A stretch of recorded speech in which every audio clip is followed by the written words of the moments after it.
بسم اللہ الرحمن الرحیم۔ مارکا چل رہا ہے، بدر کا مارکا ہے، اور کفار کا لشکر شکست خوردہ ہو کر اب پسپا ہو رہا ہے۔ مسلمان ایک فاتح کی حیثیت سے ان کو قتل بھی کر رہے ہیں اور گرفتار بھی کر رہے ہیں۔ اس میں جو اور لوگ گرفتار ہوئے ہیں ان میں اللہ کے رسول صلی اللہ علیہ وسلم نے ایک بارے میں بتایا تھا کہ ابو البختری، یہ چونکہ مسلمانوں کو اس نے کوئی تکلیف نہیں دی تھی مکہ کے اندر، آپ نے فرمایا کہ وہ جس کو نظر ہے اس کو قتل نہ کرے۔ ابو البختری کی بدقسمتی کے مجزر جو ہیں انہوں نے دیکھا کہ ابو البختری موجود ہے، اس کے ساتھ اس کے ایک ساتھی بھی موجود ہے، تو کہا کہ ابو البختری میں تم کو مارنا نہیں چاہتا۔ تو ابو البختری نے کہا کہ یہ جو میرا ساتھی ہے اس کو، کہا نہیں، اس کو تو میں نہیں چھوڑوں گا، اس کے بارے میں تو اللہ کے رسول نے ہمیں کچھ نہیں کہا۔ تو ابو البختری نے کہا کہ نہیں، اگر تم اس کو مارو گے تو میں تمہارا مقابلہ کروں۔ اب جب اس نے اس کو مارنا شروع کیا تو ابو البختری جو ہے وہ بھی مد مقابل آ گیا۔ اب ظاہر ہے وہ خود حملہ آور ہے، تو اللہ کے رسول صلی اللہ علیہ وسلم کا فرمان تو وہ سنا چکے تھے ابو البختری کو، اگر ابو البختری جو باز آ جاتا تو قتل سے بچ جاتا، لیکن ایسا نہ ہوا، ابو البختری بھی وہاں پر قتل ہوا۔ اب آپ ان کے کفار کے سرداروں کو دیکھتے جائیں کہ کون کون قتل ہوتے ہیں۔ اب ایک بڑا نام جو ہے وہ حضرت عبد الرحمن بن عوف کا مکہ کے اندر اس کا دوست بھی تھا، امیہ بن خلف۔ یہ امیہ وہی ہے جو حضرت بلال جس کا غلام تھا، اور حضرت بلال کو یہ مکہ کے اندر بڑی تکالیف دیا کرتا تھا، امیہ بن خلف یہ موجود ہے۔ تو حضرت عبد الرحمن بن عوف جو ہیں وہ وہاں پر بہت ساری زریں جو ہیں وہ کفار کی پھینکی ہوئی، ادھر ادھر ڈالی ہوئی، ان کی حاصل کی ہوئی انہوں نے لے کے جا رہے ہیں۔ تو عبد الرحمن بن عوف کو امیہ بن خلف ان کا پرانے تعلقات بھی تھے مکہ کے اندر، کہتے ہیں کہ یہ چھوڑو، مجھے گرفتار کرو۔ گرفتار ہونا چاہتا تھا، لڑنا نہیں چاہتا تھا کہ چلیں گرفتاری کے بعد جو ہے وہ بچ جاؤں گا، تو مجھے پکڑ لو، میرے بیٹے کو پکڑ لو۔ اس کے بیٹے کا نام علی تھا، ایک کا نام علی تھا، ایک کا نام صفوان تھا۔ صفوان پیچھے مکہ رہ گیا تھا، یہ اس کا ساتھ تھا، تو اس کو اس نے پکڑا ہوا تھا، اپنے بیٹے علی کا ہاتھ پکڑا ہوا تھا اس نے، امیہ نے، تو کہا کہ ہم دونوں کو گرفتار کر لو۔ تو عبد الرحمن بن عوف نے ان دونوں کو گرفتار کر لیا ہے۔ اب یہ لے ہی جا رہے ہیں کہ حضرت بلال کی نظر پڑ جاتی ہے۔ حضرت بلال کہتے او امیہ بن خلف، او کفار کا سرغنہ، کفار کا بڑا سردار۔ حضرت عبد الرحمن بن عوف کہتے ہیں کہ یہ میرا قیدی ہے، میں اس کو پکڑ چکا ہوں، میں اس کو گرفتار کر چکا ہوں، لیکن حضرت بلال کے اوپر جو ظلم و ستم ہوئے تھے بہرحال وہ ان کو نہیں بھول رہے تھے۔ وہ کہتے ہیں کہ یا آج میں رہوں گا یا امیہ بن خلف رہے گا، اور آپ نے آواز لگائی ہے کہ او مسلمانوں، یہ کفار کا سرغنہ تو ادھر ہے، کفار کا سردار تو ادھر ہے۔ سب لوگ اس طرف پلٹ پڑے ہیں۔ حضرت عبد الرحمن بن عوف کا چونکہ وہ قیدی تھا اور تعلقات بھی سابقہ تھے، حضرت عبد الرحمن بن عوف کہتے کہ میں اسے کہا کہ تم نیچے بیٹھو، میں اس کے اوپر ایسے اوپر بیٹھ گیا، لیکن اس کے باوجود بھی لوگوں نے چھوڑا نہیں ہے۔ لوگ اتنی اس کو نیچے سے ادھر ادھر سے مار رہے تھے کہ اس سے میں بھی زخمی ہوا ہوں، لیکن اس کے بیٹے کو بھی انہوں نے اس کے سامنے جب قتل کیا، اس کی بہت زیادہ چیخ نکلی ہے، وہ خود بھی قتل ہوا ہے، وہاں پہ امیہ بن خلف بھی قتل ہو گیا، اس کا بیٹا بھی قتل ہو گیا، اور حضرت عبد الرحمن بن عوف کو بہرحال اس کا افسوس بھی رہا۔ لیکن اب حضرین محترم، بڑے بڑے تو سردار قتل ہو چکے ہیں اور بہت زیادہ گرفتار بھی ہو چکے ہیں، تو اب مارکا جو ہے وہ شکست اور جیت کا فیصلہ ہو چکا ہے۔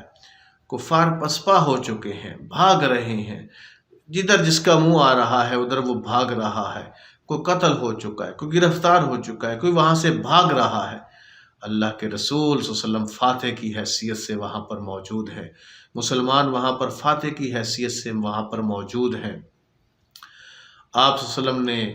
کفار کے جو بڑے بڑے سردار تھے ان کی جو لاشیں تھیں وہ ایک کنویں میں پھینکوائی ہیں، اور وہاں پر ان سے کہا ہے کہ بتاؤ جو اللہ نے ہم سے وعدہ کیا تھا، وہ تو اللہ کا وعدہ تو ہم نے پورا ہوتے ہوئے دیکھ لیا ہے، جو اللہ نے تم سے وعدہ کیا تھا عذاب کا، شکست کا، وہ تم نے بھی دیکھ لیا ہے۔ حضرت عمر کہتے ہیں اللہ کے رسول یہ تو سن نہیں رہے، لیکن اللہ کے رسول فرماتے ہیں آج یہ تم سے زیادہ سن رہے۔ ظاہر ہے اللہ رب العالمین نے اس ٹائم سننے کا ان کو دے دیا، سننے کی صلاحیت ان کو دے دی، اور اس سے جو ہے وہ اگر وہ سن بھی رہے تھے تو ظاہر جواب تو نہیں دے سکتا مردہ۔ تو بہرحال یہ وہاں پر معاملہ ہوا ہے، اور اس کے بعد اللہ کے رسول صلی اللہ علیہ وسلم 3 دن آپ نے وہاں پر قیام کیا ہے فاتح کی حیثیت سے۔ میدان بدر میں آپ نے 3 دن وہاں پر آپ صلی اللہ علیہ وسلم نے قیام کیا ہے، اور وہاں پر 70 کافر جو ہیں وہ مارے گئے ہیں، 14 مسلمان وہاں پر شہید ہوئے ہیں، جن میں 6 انصار شہید ہوئے ہیں، اور 8 جو ہیں وہ مہاجر وہاں پر شہید ہوئے ہیں۔ انصار کی تعداد بھی زیادہ تھی، تو وہاں پر انصار اور مہاجرین بہت کم تعداد میں ان کی شہادتیں ہوئی ہیں، لیکن 70 جو ہیں وہ کافر گرفتار ہوئے ہیں، جس میں حضرت عباس رضی اللہ تعالیٰ عنہ بھی ہیں، جو نبی صلی اللہ علیہ وسلم کے چچا ہیں، وہ بھی ان گرفتار شدگان میں، ان قیدیوں میں وہ بھی شامل ہیں۔ تو اللہ کے رسول صلی اللہ علیہ وسلم نے ان سب کو فرمایا کہ ان کو باندھ لو، اور ظاہر حضرت عباس آپ کے علم میں ہے کہ وہاں پر جب بیعت عقبہ ثانی ہوئی تھی تو نبی صلی اللہ علیہ وسلم کے ساتھ تھے، خود ان مکہ مدینے والوں سے یہی معاملات طے کر رہے تھے۔ تو یہ آپ کہہ لیں کہ وہ صرف محض ایک خاندانی عصبیت کا معاملہ، خاندانی محبت کا معاملہ نہیں تھا، بلکہ شاید حکمت عملی تھی کہ یہ مسلمان ہو چکے تھے، اور پیچھے جو ان کی اہلیہ تھی اور ان کا غلام جو ابو رافع تھا وہ بھی مسلمان ہو چکے تھے، اور وہ تو اس کی تو شہادت آ رہی ہے کہ ابو رافع مسلمان ہو چکا تھا، تو یہ حکمت عملی کے تحت شاید وہاں پر موجود تھے۔ تو بہرحال یہ بھی گرفتار ہیں، 70 افراد وہاں پر گرفتار ہو چکے ہیں۔ نبی صلی اللہ علیہ وسلم وہاں پر 3 دن آپ صلی اللہ علیہ وسلم نے قیام فرمایا ہے، اور بہت سارا مال غنیمت مسلمانوں کو وہاں پر میسر آیا ہے۔ اب مسلمان جو ہیں اس مال غنیمت کے بارے میں کچھ لوگوں نے جنگ کم کی ہے اور مال غنیمت زیادہ اکٹھا کیا، کچھ نے کچھ کیا ہے، تو اختلاف ہو چکا ہے مسلمانوں کے درمیان کہ یہ مال غنیمت جو ہے جو زیادہ جنگ کر رہے تھے ان کے پاس تو ایک قسم کا کچھ نہیں تھا، لیکن دیکھا جائے تو زیادہ ان کو ملنا چاہیے۔ اس موقع پر اللہ رب العالمین نے یسألونک عن الانفال،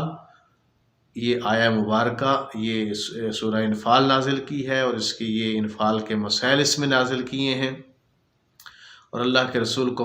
بتا دیا ہے کہ اس کو کس طرح سے تقسیم کرنا ہے۔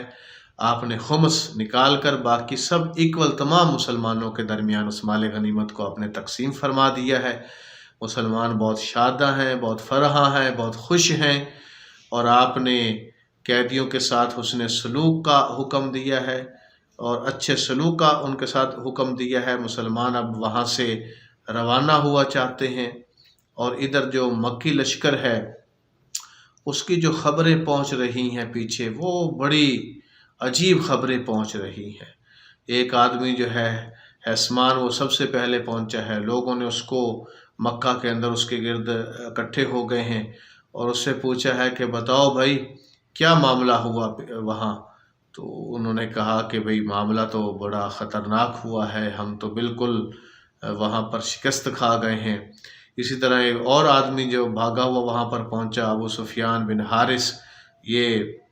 ابو لہب کا بھتیجا تھا، یہ وہاں پر جب پہنچا ہے تو ابو لہب بھی گھسیٹتا ہوا اپنے پاؤں کو وہاں اس کے پاس آیا اور کہا کہ ابو سفیان بھتیجے بتاؤ کیا معاملہ؟ اس نے کہا جی ہم نے تو بس اپنی وہاں گردنیں ان کے سپرد کر دی تھی، وہ جیسا چاہتے تھے ہمیں وہ قتل کرتے تھے، ہمیں وہ مارتے تھے۔ تو اب حضرت ابو رافع اور ام فضل جو حضرت عباس کی بیوی ہیں، ابو رافع کہتے ہیں کہ میں نے وہاں پہ سر نکال کر کہا کہ وہ جو تمہیں مار رہے تھے وہ فرشتے تھے۔ تو یہ بات اب ابو لہب کی موجودگی میں کون کر سکتا ہے؟ ابو لہب نے اس کو مارنا شروع کر دیا ابو رافع کو۔ وہ کہتے ہیں کہ ہم مسلمان ہو چکے تھے لیکن ہم نے اپنے ایمان کو خفیہ رکھا ہوا تھا۔ تو ام فضل نے پھر ابو لہب کو مارا اور کہا کہ تو اس کا مالک یہاں پر نہیں ہے، عباس یہاں پر نہیں، تم اس کو مار رہے ہو۔ تو 7 دن بعد اسی غم کے اندر، اور ایک بیماری بھی اس کو لاحق ہو گئی تھی، ابو لہب بھی مر گیا مکہ کے اندر، اور اس کے بیٹے اس کو دفنانے تک نہیں گئے تھے کہ اس کو دفنایا جائے، چونکہ اس میں سے بو آ رہی تھی اور وہ بیماری طاعون کی بیماری تھی، انہوں نے کہا ہمیں نہ لگ جائے۔ پھر مشکل سے اس کو ڈنڈے کے ساتھ اس کی لاش کو ایک گڑھا کھود کر اس میں ڈالا۔ کچھ دنوں بعد جب بدبو آنے لگ گئی، تو یہ جو ہے بدبختوں کا حال یہ ہوتا ہے، انجام یہ ہوا ان کا انجام۔ تو بہرحال یہ لشکر کے اندر جو ہے، اب ابو سفیان حارث جو یہ مکے کے لوگوں کو خبریں سنا رہا تھا، تو وہاں پر ابو صفوان بن امیہ بن خلف کا جو بیٹا تھا وہ بھی وہاں پر بیٹھا تھا۔ اس نے کہا کہ یہ ابو سفیان بن حارث جو ہے، اس کا شاید دماغ چل بسا ہے، یہ سارے بڑے بڑے سرداروں کا نام لے رہا ہے، عتبہ کا، شیبہ کا، ولید کا، امیہ بن خلف کا نام لے رہا ہے، ابو البختری کا نام لے رہا ہے، ابو جہل کا نام لے رہا ہے، سارے سردار وہاں پر قتل ہو گئے ہیں کیا؟ اس کا دماغ چل گیا ہے، تم ذرا اس سے میرے بارے میں پوچھو، اس کے پوچھو کہ ابو صفوان کے بارے میں کیا ہے، وہ وہاں پر بچا ہے یا قتل ہوا؟ اس سے جب پوچھا گیا کہ ابو صفوان کے بارے میں بتاؤ، بن خلف کے بارے میں بتاؤ، ابو صفوان بن امیہ کے بارے میں بتاؤ، اس نے کہا نہیں، ابو صفوان جو ہے وہ تو دیکھو میرے سامنے بیٹھا ہے وہاں پر، یہ تو یہاں پر موجود ہے، یہ تو تھا ہی نہیں وہاں پر۔ لوگوں نے کہا کہ اس کا دماغ نہیں چلا، یہ جو بھی خبریں دے رہا ہے یہ سچی خبریں دے رہا ہے، صف ماتم ہے مکہ کے اندر، لشکر ہے آہستہ آہستہ، اب خبریں تو ہر آدمی یہی خبر ان کو دے رہا تھا۔ ادھر شکست کی خبریں ہیں، ادھر نبی صلی اللہ علیہ وسلم نے 2 افراد کو روانہ کیا ہے، حضرت عبداللہ بن رواح کو روانہ کیا ہے، حضرت زید بن حارث کو روانہ کیا ہے، یہ دونوں جا کر مدینہ کے اندر خبریں دے رہے ہیں، فتح کی خبریں دے رہے۔ اب آپ یہ دیکھیں، آپ حیران ہوں گے کہ جو منافقین تھے اور جو وہاں کے یہودی تھے، وہ خبریں اڑا رہے تھے مدینہ میں کہ محمد صلی اللہ علیہ وسلم کو شکست ہو گئی، اور حضرت زید بن حارث کو جب انہوں نے دیکھا کہ وہ اسی اونٹنی پر آ رہے ہیں جو حضرت محمد صلی اللہ علیہ وسلم کی اونٹنی تھی، تو کہا دیکھو ہم نے کہا تھا نا کہ محمد صلی اللہ علیہ وسلم نعوذ باللہ شہید ہو گئے، یہ زید بن حارثہ انہی کی اونٹنی پر آ رہا ہے، اگر وہ ہوتے تو اونٹنی اس کے پاس تو نہ ہوتی۔ لیکن جب زید بن حارثہ وہاں پر پہنچے اور سب لوگوں کو جب انہوں نے باتیں بتائی، انہوں نے خبریں دی، پھر ان کو یقین آیا کہ مسلمان جو ہیں وہ کامیاب ہوئے ہیں اور کفار جو ہیں وہ شکست خوردہ ہیں۔ اب مسلمان بدر سے واپس آ رہے ہیں، اور ادھر سے مدینہ سے بہت سارے جو لوگ رہ گئے تھے، بہت سارے سردار بھی جو تھے وہ بھی شامل نہیں تھے، یہ ان کے استقبال کے لیے آگے جا رہے ہیں۔ معاملات اس کے بعد کیا ہوتے ہیں اگلی نشست میں۔ بہت شکریہ۔